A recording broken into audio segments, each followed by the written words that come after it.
Okay, well, welcome everybody. I can't believe it. It's the final session of day one. Thank you so much for joining, and I hope you've enjoyed the day so far if you've managed to attend some of the other sessions. So this session is on the topic of diversity and inclusion, progressing from intention to practice, which is obviously super important. I mean, we obviously can identify that it's really important to be a diverse and inclusive workplace, but how do we actually put things into practice? So I'm going to kind of leave that to our wonderful panel today to kind of unravel. If you can keep your microphones on mute, that would be fantastic just while the panel are talking. And if you've got any questions or comments, please feel free to put them in the chat box and they'll try and pick them up from there. This session is being recorded and a recording will be made available after the event. And I think that is it from me. So I hope you enjoyed the session. I'm going to hand you over to Fiona, who will be chairing the discussion. Thank you. Thanks, Yaz. Hi, everyone. Welcome this afternoon. We're very much excited about this panel, progressing from intention to practice. I think it's a subject that's at the top of mind for many folks and something that we think is a very important conversation to have. And I'm joined by four very qualified individuals to speak about this subject, who I'm going to ask to introduce themselves in a moment. But first, just a little bit about me. My name is Fiona Mclaughlin. I'm an investor at JDDC. JDDC is the strategic venture arm of J&J. Our focus is very broad, as you would imagine, across an organization like J&J, but specifically my interests are involved at a local level, where we're engaged with a local STEM initiative to help support Black and minority adolescents wanting to get into science, and basically how we support and mentor them in making the decisions and working through finding a role and finding a career in STEM. And also some of the JDDC initiatives where we're trying to educate minority individuals to become board members. So lots of different types of initiatives, and I'm sure you'll hear a lot more from my colleagues today. And without further ado, I'd like to ask each of the panel members to introduce themselves. So Elysia, without further ado, would you mind starting? Sure, no problem at all. Thank you very much for having me today. My name is Alicia Heckerty. I'm the Associate Director of the Future of Work Institute, which is part of CPL Group. And we offer services ranging from recruitment to business consultancy on a number of future of work topics, one of which is DEI. And I've worked with some organizations to help them create attraction strategies to attract a diverse candidate base and leadership development programs to help develop a diverse workplace. And I'm looking forward to sharing some more insights today. Thanks, Elysia. Seb? Hello, everyone. My name is Seb. I work for a company called CatSci. CatSci is an innovation partner to the pharma industry. We are based in South Wales, in Cardiff. However, we've got another site in East London, to be precise, in Dagenham, so actually Essex, but everyone keeps calling that East London for some reason. But it's Essex, so I don't want to offend anyone. My role in CatSci is to lead our talent acquisition, employer branding, and inclusion framework for the entire group. My personal and professional interests around inclusion are focused on enabling younger people to get into STEM and stay in the industry, empowering all genders to be equally represented within the industry, as well as focusing on neurodiversity as a different type of ability rather than inability of doing something. And that's probably the start from me. Thank you so much. Many thanks, Seb. Miguela? Hello, hi, it's a real pleasure to be here with you all and to chat with the audience as well. I'm Miguel Gonzalez. I work for Abcam PLC. It's a life sciences firm that's based in Cambridge, but we've got sites all over the world. It's a global firm. I work as the head of diversity and inclusion there. And effectively what I do is I work to embed inclusion in everything that we do. So though maybe the function is seen as traditionally an HR-led function, yes, we do deal with our people, and it's all about diversity and inclusion amongst our Abcam people, but it's also looking at that whole supply chain and our customers and everything else. So I look at threading D&I across all aspects of the company, sort of a multi-hyphenate, if you like. Thanks, Miguela. We look forward to hearing more about that in a minute. And last but not least, Gareth. Thanks, Fiona. Afternoon, all. Some of you may have seen me in the previous session, but for those who weren't on that, I'm Gareth Wadley. I'm a partner at the law firm Bristows, where I lead our employment, immigration and global mobility practice. And that covers all aspects of employment law, but with a particular focus on the life sciences sector. And a key aspect of what I do is to help employers within that sector develop workforce planning strategies, which enable them to attract and retain talent, and in particularly diverse talent, which is right for their organization. And against that backdrop, I think I've got a number of touch points with diversity and inclusion. So we'll help organizations to draft policies and procedures which reflect their D&I agenda. We provide training to employees on the legal framework that underpins D&I, and we advise on things like reporting obligations and strategies around that. So things like gender pay gap reporting. That's sort of on the positive side of what I do. The less positive side is really helping organizations when things go wrong, or where an organization gets it wrong, or at least there's an allegation that they've got it wrong. So helping them to address grievances and in some cases defend discrimination claims. Super, thanks, Gareth. And we'll hear more about that in a minute. But before we start with our panel discussion today, I thought it might be worthwhile to simply visit some of the definitions that we think. How do we think about defining these core words, these things that we're talking about today? Diversity, inclusion, and equity. And I have 3 definitions that I just want to read out and share with you before we start. So let me start with the diversity definition. So this is a definition that's come actually from the University of Iowa. And I think it summarizes it very nicely, which diversity refers to all aspects of human difference, social identities and social group differencces, including but not limited to race, ethnicity, creed, color, sex, gender, gender identity, sexual identity, socioeconomic status, language, culture, national origin, religion, spirituality, age, disability, military or veteran status, political perspective, and associational perspectives. So I think a very broad range of definitions. Let's move on to inclusion. So inclusion refers to a community where all members are and feel respected, have a sense of belonging, and are able to participate and achieve to their potential. While diversity is essential, it's not sufficient.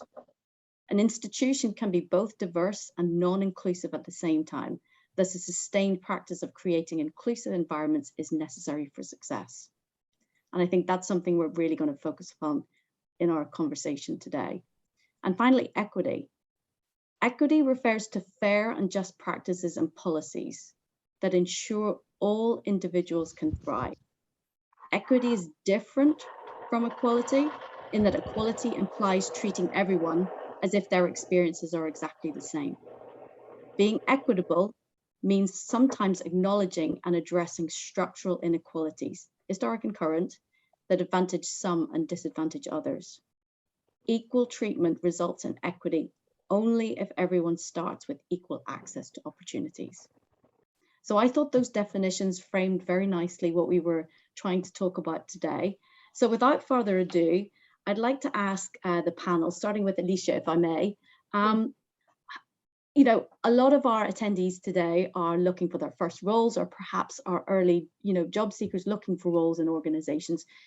If you are an individual that's seeking a diverse organization, how do you find one that's diverse? That's a really good question, and we do find a lot of candidates can ask those questions, and I think there's a couple of things to highlight here, and it's very much in line with today's discussion about moving from intention to practice, because some organizations can very easily claim diversity and may try to attract a diverse workforce by, I don't know, posting diverse images on their website, for example, which is great, but does that necessarily mean that they're doing it in practice? And it can be challenging. More often, I recommend candidates to try and speak with employees that work there. Do some research on LinkedIn, in terms of the, clicking on the people who work here section, reading DEI policies or what people post about them on Glassdoor. But I also think that organizations who are truly, living and breathing this will, either on social media or on the websites, really highlight this. For example, I was involved in a project for an organization a few years ago where they were looking to drive diversity within their organization and attract a more diverse candidate pool. And one of the programs we rolled out was a school leavers apprenticeship program, where they essentially targeted school leavers from a disadvantaged area who may not have had the affordability to go to college, and they offered them administrative roles within the organization and an opportunity. It was a financial services organization, so they were offering them opportunities to get qualified as financial advisors. This was a really key, just an example of how organizations can utilize some of the programs that they are internally to attract a diverse candidate pool, and a lot of them will speak about that either indirectly or that on their social media or on their website as well, as part of an attraction strategy. So those organizations will be very easy to find as well. That's terrific. So LinkedIn and sort of validating networks is a very valuable source of getting the message out and showing that, you know, this is something that's important for companies. Any other thoughts from Miguela or Seb or Gareth? Yeah, I guess in practical terms, how is this company engaging with you? How are you engaging with this company? What do you see? So it's not just about what you see seems really superficial, but that's the starting point, right? That's how you begin that engagement process. What are they putting out there? What are the messages that they're putting out there? And are they just sort of going with the flow, or, as is the theme of this panel, have they stated their intentions and then showed evidence that they're looking at practice as well? So, you know, that is one of the main things. Like, can they evidence that something is happening? And more companies are being transparent about what's happening. They're being more transparent about their diversity monitoring practices. Are they willing to share that on their website? How open are they? And even if they don't seem to be diverse yet, that's okay. You don't have to penalize them as long as the intention is there and they're putting things in place. Further, have they been accessible in terms of dealing with you? That's a massive part of it. Have they acted inclusively in terms of their engagement with the candidate, with you as a job seeker? Have they sort of valued you for who you are? Have they sort of looked at that equity that you mentioned just now, Fiona, in terms of giving you that opportunity to present the best you in that process? All of those things give you a real clue as to the level of inclusion in that company. Fiona, I'd just add to that. I mean, I think I really like the definitions you gave at the outset, but one thing I would say about definitions is diversity and inclusion means different things to different people. And crucially, it means different things to different organizations. And so actually asking an organization how they articulate or asking if they can articulate what diversity and inclusion means within their particular organization, that will help work out whether it resonates with you as a candidate. And Miguela mentioned that point around transparency, and increasingly we're seeing employers report, even if they're not required to report, around their diversity and providing data on their website and so on and forth. And that's useful, but what's really important is the commentary that's around it. And in particular, getting to understand how far they've got in their journey in terms of progressing towards particular targets and understanding what the barriers might be in terms of reaching those targets. Because sometimes you'll just get sort of party line grand intentions and grand gestures. What you really want to know is, is any of it actually working? And ask for concrete examples of that. Because this is the big question. How do you know if an organization is really serious about the prioritization of their DEI and goals? And Gareth, I think you've just alluded to that, but maybe Seb, can you sort of speak to that a little bit? Yes, I think from the candidate's perspective, sometimes it will be very difficult to assess straight away whether organization is serious or not. And again, that's very much depending on what we as applicants, as potential new starters want to see as diverse or inclusive environment. Again, the same, it means different things for the organization, but also means different things for an individual. And kind of, echoing what Alicia and Miguel said about, researching businesses and seeing on social media and what they post and what the message and what the context of the action is. That kind of is useful in assessing if that is the organization with the similar goals and similar values as me. I think what we've seen over the last couple of years, that by trying to support disadvantaged groups in the community, working with charities, working with schools, which does not fix the talent acquisition challenge we have in short term, actually supported our efforts in speaking up what we stand for in general. And that started attracting more diverse groups, even those that we weren't thinking about targeting, put it this way, to start with, as I believe, where we are a very inclusive business, but we still got a lot of things to do on the diversity part. So we still need to increase our diversity, and it's a long way. But I'm glad to see that by just engaging with communities, we are actually engaging with everyone else all around us. So I think it might be for people a good way of trying to see what the organizations are doing on a wider scale, to see if that's the type of organization they want to join.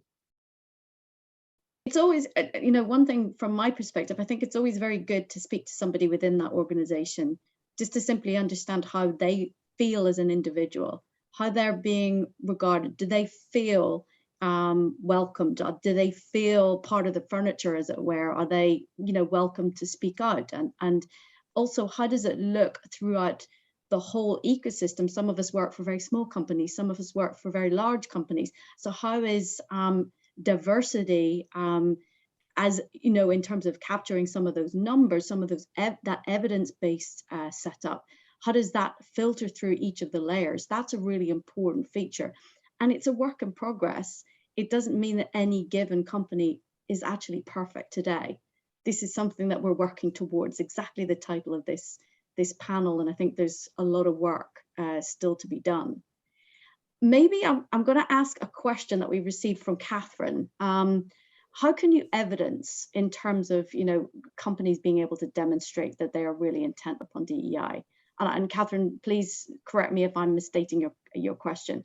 Would each of your organizations share employee engagement results, for example? Any thoughts from anyone? I'll dive in. Go ahead, Miguela. Perfect. Yeah, I mean, I think naturally for us, the modus operandi is all about transparency. We have our impact report annually, and we share everything there, nuts and bolts, the warts and all. We've only just begun our first global diversity monitoring program, and that's going to be reported too once it's all firmed up and ready to go. So companies will share what's available to them, and you'll have an evidence about what they've bothered to take the time to do. So the evidence is there, the hard data is there, and obviously you can also look to see certain activities. So how are they engaging their staff? Do they have employee resource groups or networks who are actively engaged and actively sort of exemplifying the inclusion messages that that company wants to live to? That's another thing that it clearly evidences how engaged staff are with the company's messaging around this work of culture that they're involved in. And then naturally, there are the compulsory elements like the reporting of pay gap data or the composition of the board, etc. And how honest are they around that? And when they present the narrative, are they clear on whether or not they've nailed it, or if they have challenges, and do they have a roadmap that they're willing to share? All of that is equally important. That's super. And Gareth, I think you probably have something to say about this. I think this could lead us down a whole conversation in itself in terms of collecting information, particularly if you are a large organization, some of the challenges they're in, etc. Maybe you can comment on this. Yeah, I mean, I'll comment specifically on employee engagement results in a moment, but I mean, just generally in terms of capturing data, that in itself has its challenges, and then the way in which you present that data to the outside world it is also difficult to do in a way that can tell the full tale behind it. And organizations run the risk of sounding overly defensive sometimes when they present their data. And there is a bit of an art actually in terms of the commentary around it, in terms of sending the right messages out. And if you take gender pay gap reporting, for example, which has been with us for a few years now. So it's only larger organizations that are under a legal obligation to report their gender pay gap. So it's employers with 250 employees or more. The raw data doesn't really tell you anything. It's the commentary around that which sets the scene. But now that we are 4 or 5 years into having gender pay gap reporting, what is really telling is what progress has been made during that time. And there will be some organizations that still have a very, very large gender pay gap, for example, but you can see a gradual shift and they have a pretty good story to tell. The future of reporting is a little bit up in the air, but it seems more likely than not that in the next few years, we're also going to have ethnic pay gap reporting, which some employers are voluntarily doing now, even though there's not a legal obligation to do it. That is going to create even greater challenges for employers, both in terms of the collection of the data, but also the way in which it's presented. You know, it is more complex and more nuanced than gender pay gap reporting, not least because there are far more range of groups that will be caught by ethnic pay gap reporting rather than just gender pay reporting. And similar principles apply to employee engagement results. You know, on the one hand, it's quite a nice idea to say, look, you know, here's the outcome of our surveys in nice little pie charts or diagrams or however we present that now. But again, you've got to have the opportunity to put some commentary around that and tell your tale. Otherwise, it's very easy to be misinterpreted. So it's not that I would sort of shy away from making it available to everyone, but I think it would come with a bit of a health warning.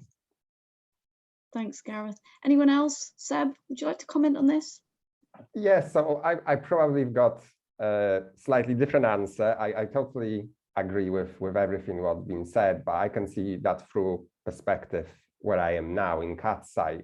We are still a small organization, small to medium business, and our biggest growth in terms of number of people working for us was actually last year. That's where we really expanded our facilities, expanded our workforce.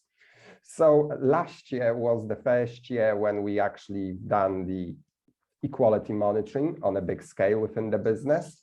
And results of that, as it was the very first one ever, we shared with our colleagues and discussed it with them and started planning what we can do to improve our diversity going forward. The same, you know, in terms of employee engagement, we communicate a lot on a regular, you know, almost weekly basis with all our team members, which is easier for us because, again, we are you know, of a small size. But because there's been, you know, the last year was really the busy year in terms of, you know, analyzing everything, we're not sharing that publicly, and I'm quite open about that one.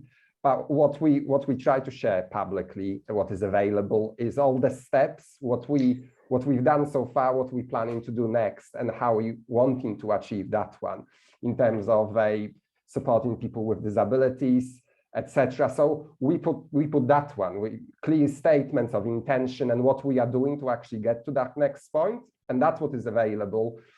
And we planning, we hoping to do it, you know, in the near future, to start sharing our equality monitoring results internally before we actually have it external, because the most important is that everyone within the business understands why we do that and what we want to achieve through doing that before we actually start showing that on a website to everyone else or sending links to other people. So yes, I totally agree. It's like Gareth said, with the context is a fantastic thing.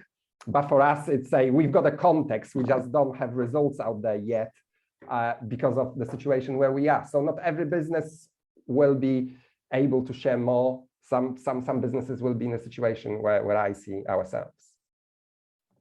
Well, thanks very much. Has anyone else got anything to add there? Just to add to that as well, I think it also depends on what the purpose for sharing, you know, the data as well. You know, there's I wouldn't necessarily see much benefit in sharing employee engagement scores externally. usually it's internally, for sure, sharing them internally so that people can, organizations can show that there's an action plan in place to re-engage or drive employees. If I'm what's the purpose of sharing the evidence? Certainly for compliance probably isn't the right word, but the evidence and to show that is great for an organization. But if you're sharing it to attract candidates, if I'm a candidate looking for to work in a diverse organization, I'm not probably going to read the stats. I'm more than likely going to get more information and more tangible information in terms of what it's like to really work in that organization by talking to employees and doing a little bit more of that kind of research we spoke about earlier. So I would question the use of sharing the evidence before sharing it, obviously the purpose of it before sharing it. Yeah. So I'm going to ask a slightly provocative question here a little bit, which is, a lot of companies we see deliberately presenting their intentions, and the intentions are great, but the intentions are not transitioning into a reality.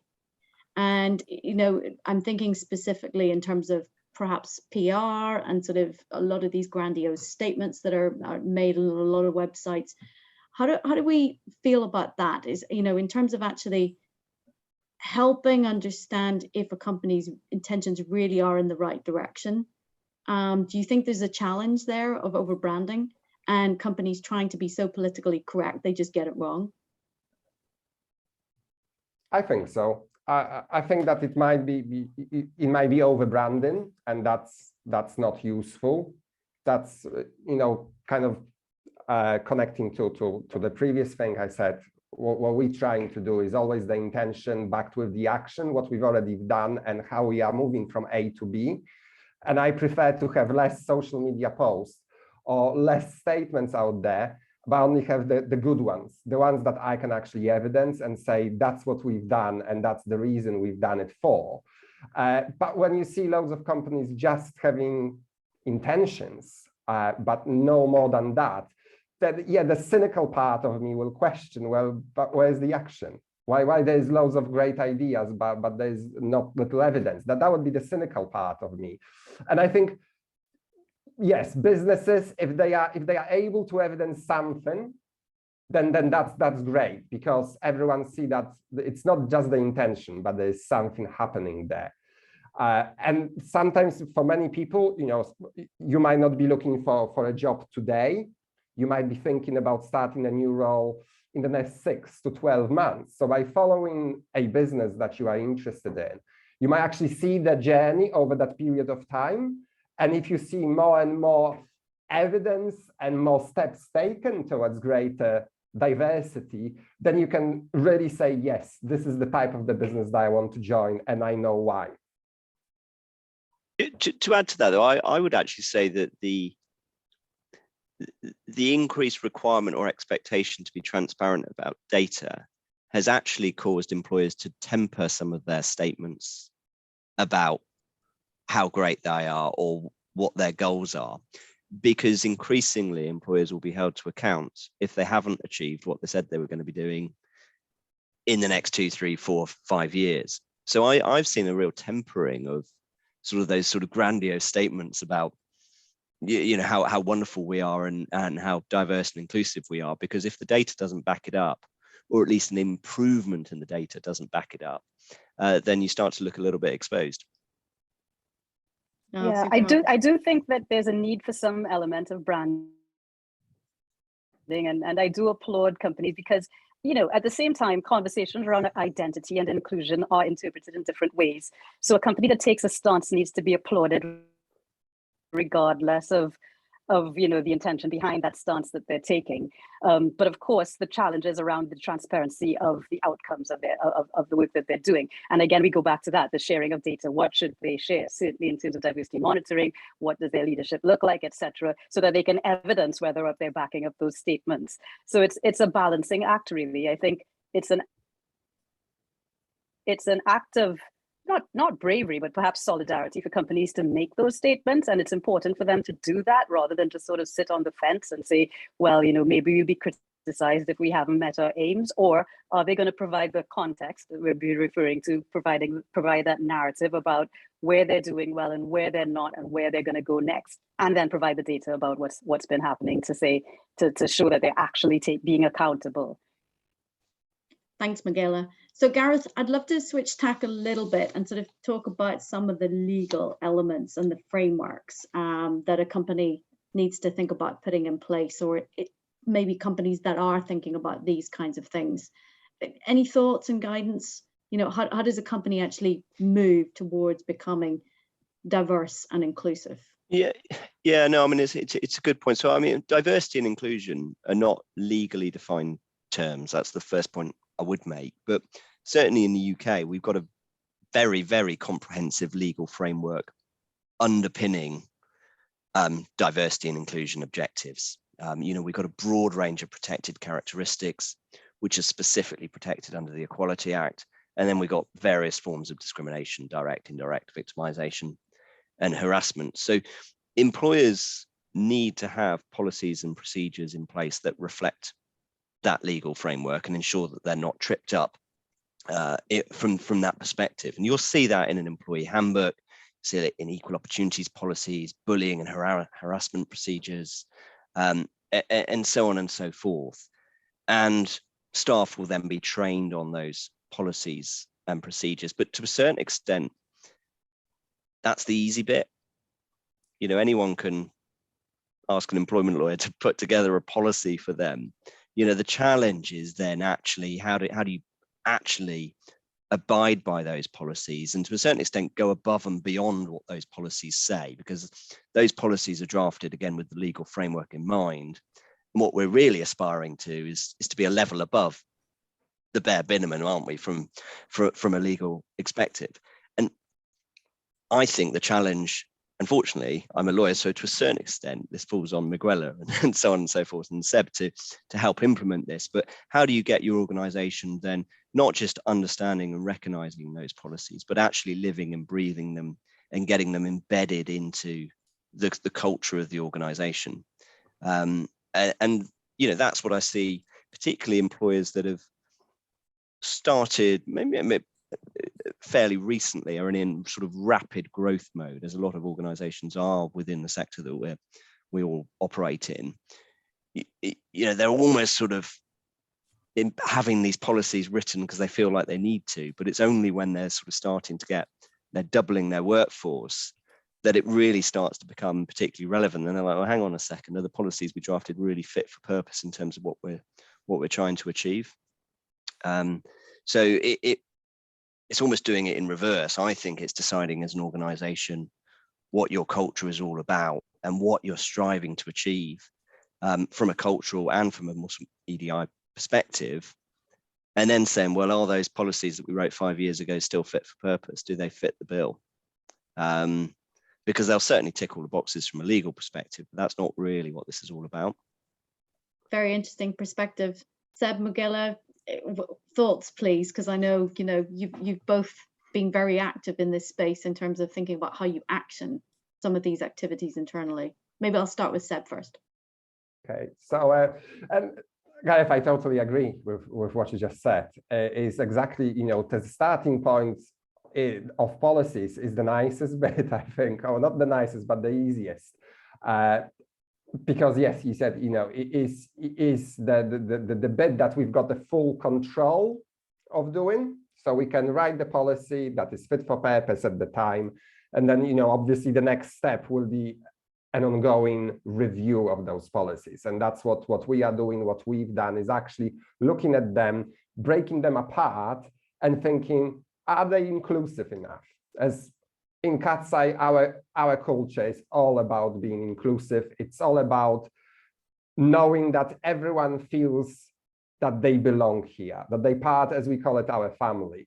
So it's literally activities that we try from that point to undertake is looking on those policies and trying to think, is there potentially anyone that the policy doesn't actually refer to, or that is just not welcoming enough? And we've done loads of work on our, what we call now family policies. So parental leave, shared parental leave, etc. Making sure that our wording is inclusive, making sure that we actually, through every single policy, we start looking at different scenarios. Old policies from 80s, 90s, you've got a stereotype that if you are going on maternity, then you are a woman, and then the person going to work, it's a man, which is not the case. So it's all about trying to actually change that wording. So we've got that right, and then building from there, actually discussing that with your colleagues, making sure that they understand how those policies work, that those policies actually are there for them, not just for the business to say, oh, I've got the policy, so if something happens, I'm protected. It's actually people know where they are, how to use them, what information they've got through them. And policies here in CatSci are quite comprehensive. I'm a great believer that if it's too short, we've got gray areas, and gray areas are not inclusive. And that's my personal view. That's why my policies here, and that's what business supports, are quite extensive. So we try to cover as many things as possible. And then from that point, kind of, when we've got that, then it's easier when we go and work with those policies to make them a reality. So if, when we started talking about pronouns in the business, first of all, are we actually having that somewhere written? Why we doing it?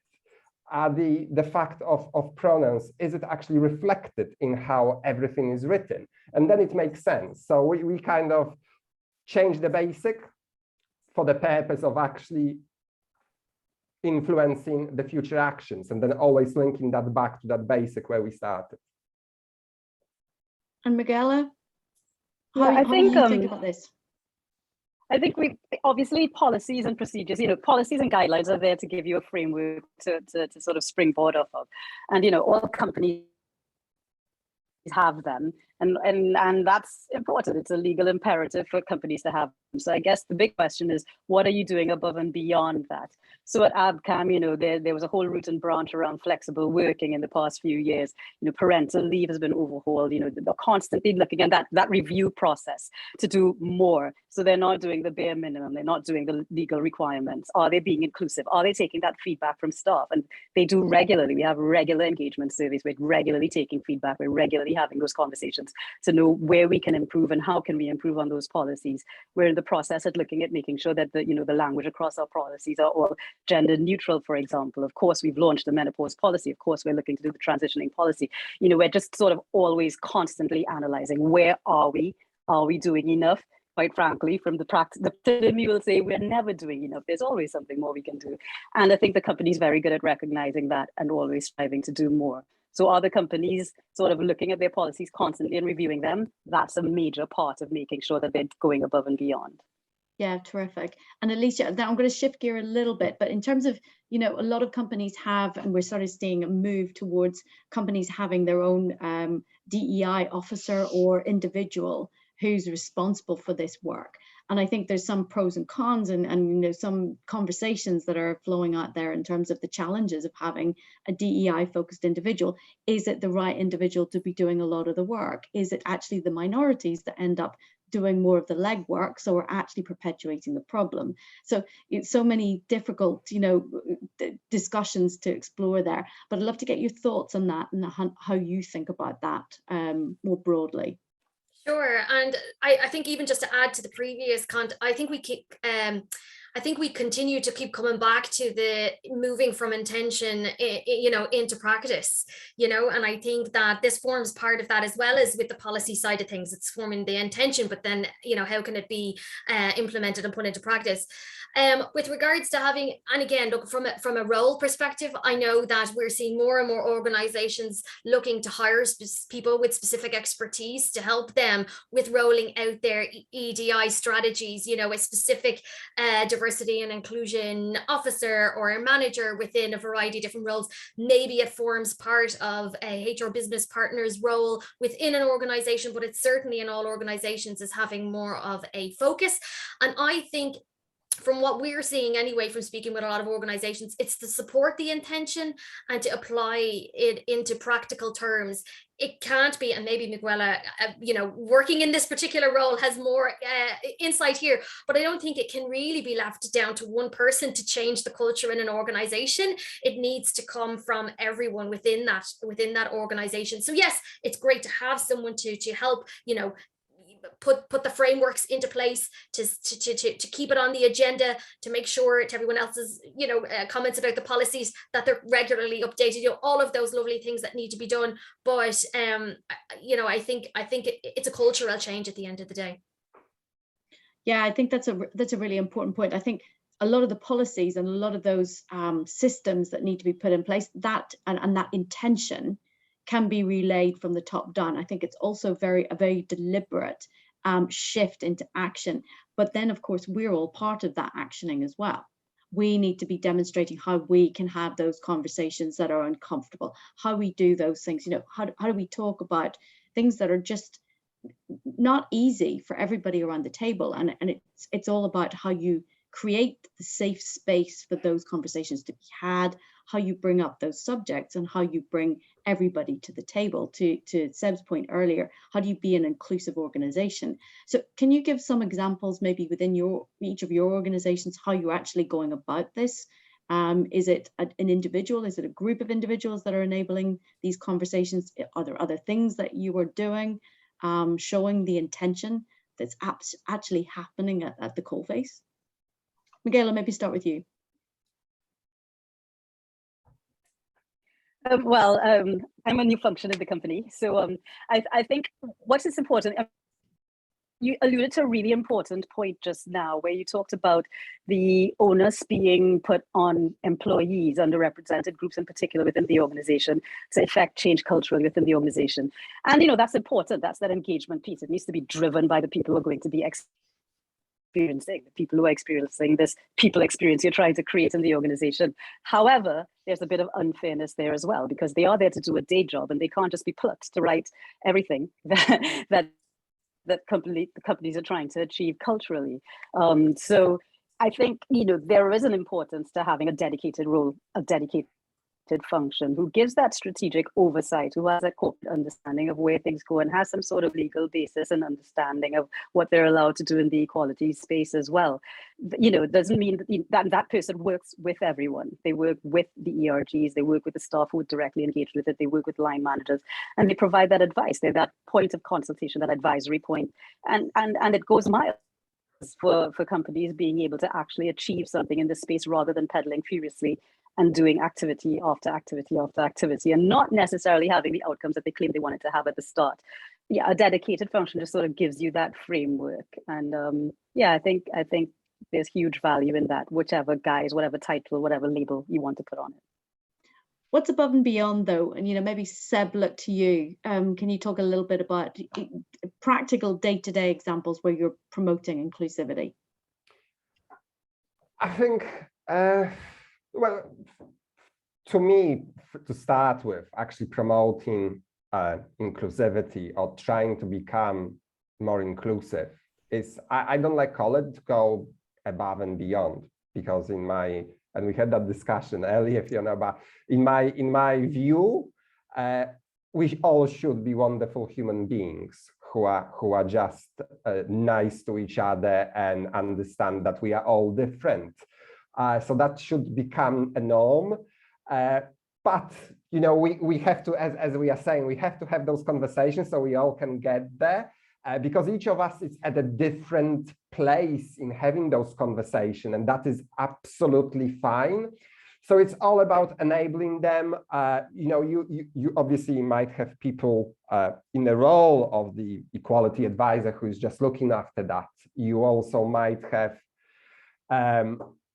committees within workplace that working on different initiatives, but it's still good to have someone always checking in, just making sure that we're covering all the spectrum, different groups of people. We not over focusing on one, because that is not great. No one wants to just focus on whether you want to say one underrepresented group or one protected characteristic. It's all about welcoming everyone.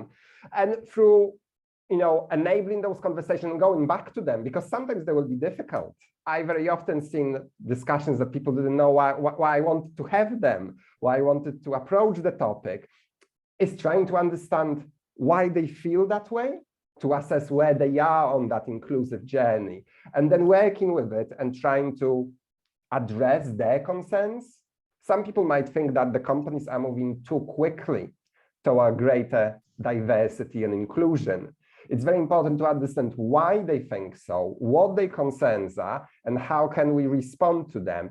And that's constant evaluation then help you improve your response, help you improve all those activities, because you can not only target the wider environment to show that you're inclusive, but you're actually understanding what your colleagues and team members feel about this and what they want to see, so you can combine the two.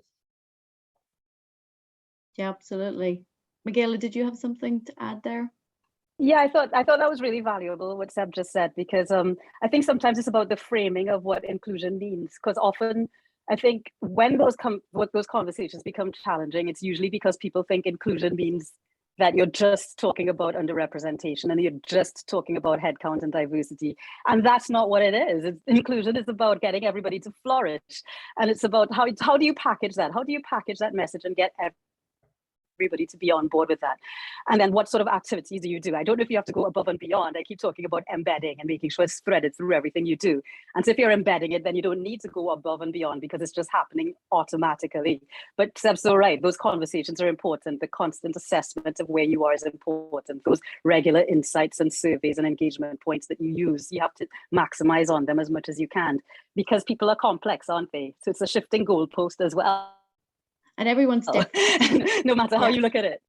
Everyone's different. And I think, for us, certainly within J&J, the organization is huge. So actually having the opportunity to have some of these conversations and just bringing people together to be able to express things, to share their perspectives, because actually part of the challenge is just being able to share perspectives and viewpoints in an open forum, to be able to be educated, to be able to share perspectives, to learn to be wrong, to have those difficult scenarios put in front of you. And even in my head, I've had some very interesting conversations where someone's pointed out something that maybe is a bias of mine, or maybe I've got a perspective that, I come to the table with that perhaps I need to be reframed. So it's really valuable having all of those, those individuals who don't normally speak around the table, opening up or encouraging them to open up, and simply having a forum where having these conversations will help shift the culture in the long term. And that's really what we want to achieve, isn't it? It's about saying everyone's voice is welcome. Now, I've got a couple of questions coming in on the chat, and I'm going to address this one to Alicia and then Gareth. What does the panel see as the role of senior leadership in creating a DE&I culture? Alicia, what do you think? I think the intention can come from, the leadership team, obviously as an organization, setting and communicating your values, your mission, your purpose is important, and including, your DEI strategy is important. I think that it's important to ensure that it's filtered down and that the process is co-created. So I think we've spoken about this already. It's just, it's including everyone in the conversation. It's not like, this is our mission, this is our purpose, culture, go. It's a little bit more than that. And you need to really, it's really about inclusive leadership, really, I think. The tone's set from the top. Tone is set from the top, but we're co-creating. So we're involving everyone. It's experiential for employees. It needs to be, because otherwise people will disengage, and we see this time and time again, not even just in diversity inclusion, but in other leadership initiatives. Everything's designed at the top, they filter it down, nothing happens, people don't engage, and they wonder why, because they didn't include people. It's like, what's the IKEA effect?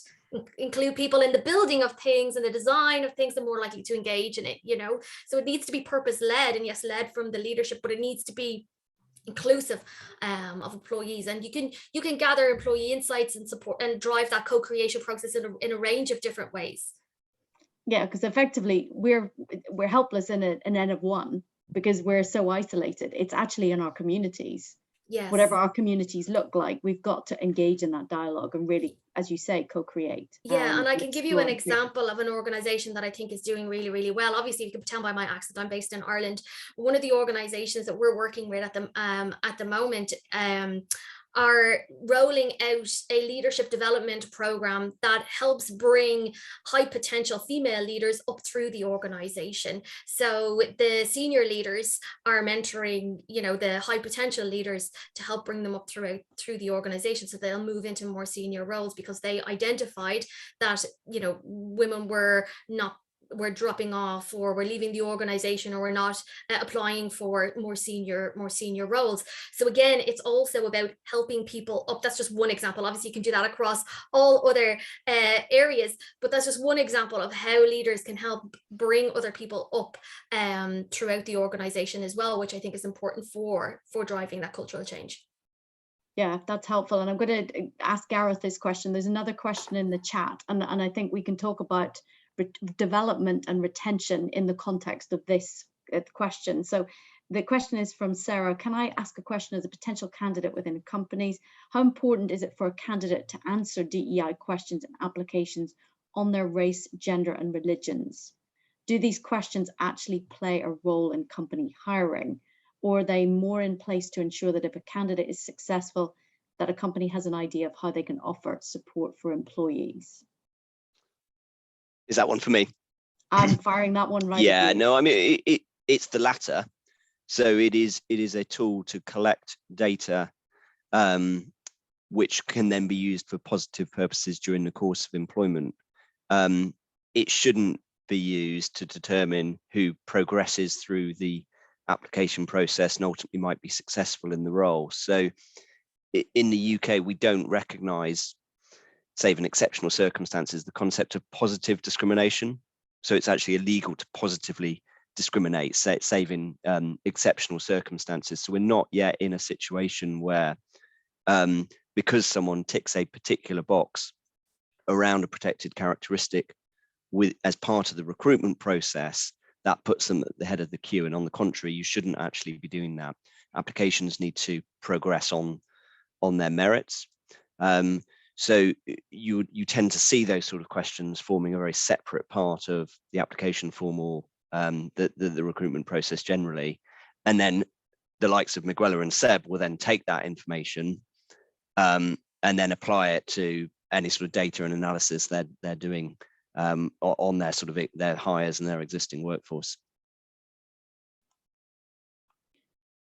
Just one point back on the what should your C-suite and your senior leadership be doing, not being passive.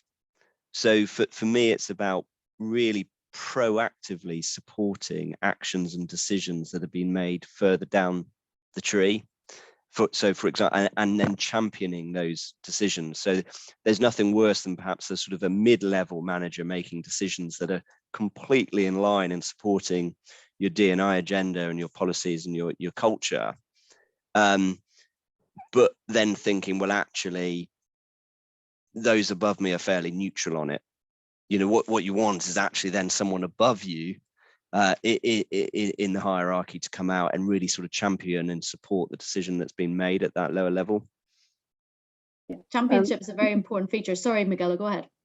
No, I was going to say it's so true that inclusive, like role modeling inclusion is really important, isn't it?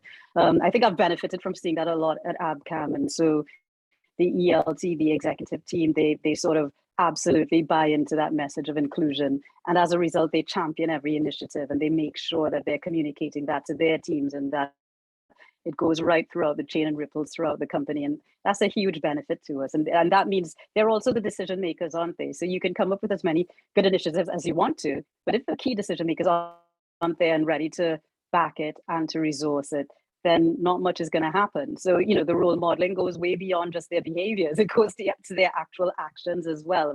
What force do they put behind every initiative? What sort of interest do they take? What sort of advice do they give as well? How do they sort of help that shape the sort of overall goals of the company? And how do they help you shape that and mold it so that it fits in the right way and that you have a cumulative impact that works for everyone? So yeah, senior leadership is integral. And if they're not, initiatives just won't work in the way that they should. For example, you know, the example that Alicia gave just now was really good. And, you know, it's little things like, you know, the fact that, you know, we have, you know, 2 women on every shortlist for jobs or things like that. You know, we can introduce these initiatives because senior leadership, they're on board with all of it and they drive it and they question and they probe and they ask, what more can we do? So yeah, it is key to the conversation. Thanks, Miguela. And just to sort of not wanting to move on too quickly, Sarah's asked again, wouldn't it make sense for questions to be asked after candidate employment rather than during application? Again, I'm going to fire that to Gareth.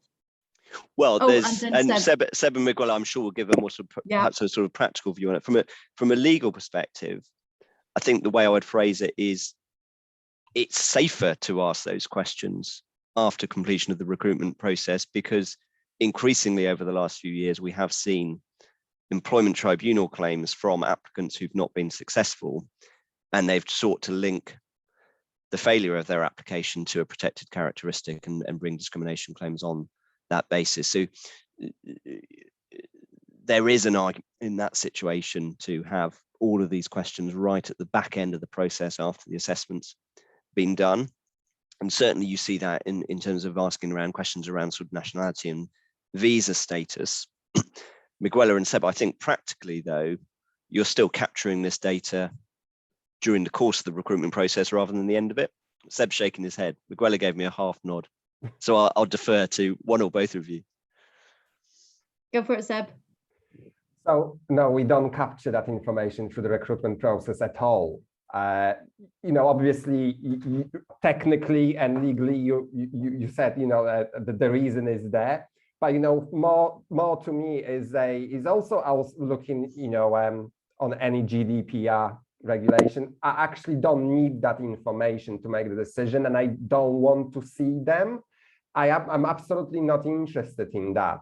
Yes, if an individual starts with us, then yes, because we want to support them. But in the course of the recruitment is absolutely, there is no need, in my opinion, as much as it might be easier, because you've got very fancy recruitment softwares that can do it for you. It goes automatically and it's stored maybe securely, but I just don't feel there is a need to do that at all. And I think that Sarah's question is a great one. I've seen many companies collecting information during the process, because then we've got wonderful data that 80% of all our applications come from this particular group. 60% of all our application comes from this particular group. And they can even brand that they are really a great employer because they're capturing applications from everywhere. But in reality, that might be just over branding and a PR activity rather than something useful. That's why we don't do it, and I certainly disagree with the action of that. But if I flip that, Seb, is there some value in identifying that you are not getting applications from certain groups? There is, but there always will be a discussion whether, you know, are there any other ways of seeing that one? Does it have to be a questionnaire attached to the job application? Or can I actually, you know, at the point where the organization is in the lifetime, can you actually assess it or realize it in a totally different way? But, you know, I agree with you. There will be a benefit of having that. But is the benefit that high to do it? Or is actually not doing it a greater benefit to the company and how you can do it later?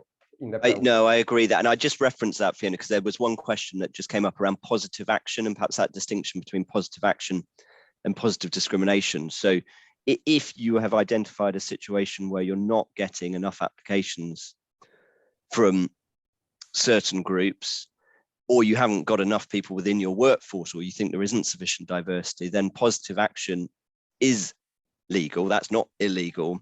And so it might help you identify what those actions might look like.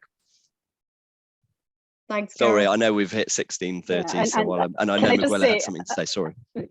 I just want to robustly disagree with you, Seb, about this. I think it's really important that companies do take every effort they can to make sure it's not just about who you attract, and it's not a branding exercise at all. It's about knowing whether or not your resourcing behind your recruitment process is working. Are you attracting diverse candidates in the first place?